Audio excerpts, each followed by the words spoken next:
High let's make বহু চুড়ি from the scratch. আমি আগেরবারের মতো এবারও জামা বানানোর পর কিছু টুকরো কাপড় বাকি ছিল, ওগুলো নিয়ে এসেছি।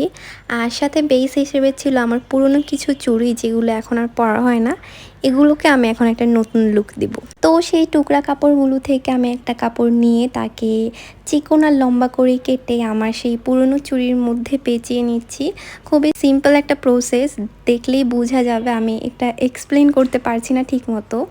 আর তারপরে কাপড়টাকে পেঁচানোর পর খালি খালি লাগছে, এবার কিছু লাগানো দরকার। তো আমি কক্সবাজার থেকে কয়েকটা কড়ি এনেছিলাম, সেগুলো সুতা দিয়ে সিলিয়ে দিলাম। একটা চুড়িতে আমি 4টা কড়ি লাগিয়েছি, আর পাশে 2টা ছোট ছোট চুড়ি বানিয়েছিলাম রেড কালারের, এটার সাথে ম্যাচ করে। আর ওটারও চারপাশে আমি ছোট ছোট যে ঝুনঝুনি টাইপ বিটসগুলো আছে, আমি আমি সরি, আমি এগুলোর নাম জানি না, আমি ছোটোবেলা থেকে ঝুনঝুনিই জানি।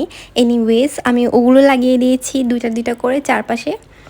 আর এরপরে এক বসায় আমরা 2 বোন মিলে এতগুলো চুড়ি বানিয়ে ফেলেছি। এগুলো বানাতে আমাদের খুব বেশি একটা সময় লাগেনি, আমরা এক বসাতেই এতগুলো বানিয়ে ফেলেছিলাম। তার উপরে আমাদের যে ফেলে রাখা জিনিসগুলো ছিল, সেগুলো আমাদের ফেলে দিতে হয়নি, ওগুলাকে আমরা রিইউজ করতে পেরেছি। এটা হচ্ছে একটা ভালো দিক। এই সবগুলো চুড়ির মধ্যে আমার নিজের ফেভারিট হচ্ছে এই প্যাস্টেল কালার চুড়ির সেটটা। And these are not for sale, এগুলো আমরা আমাদের নিজেদের পরার জন্য বানিয়েছি। Anyways, thanks for watching and bye bye.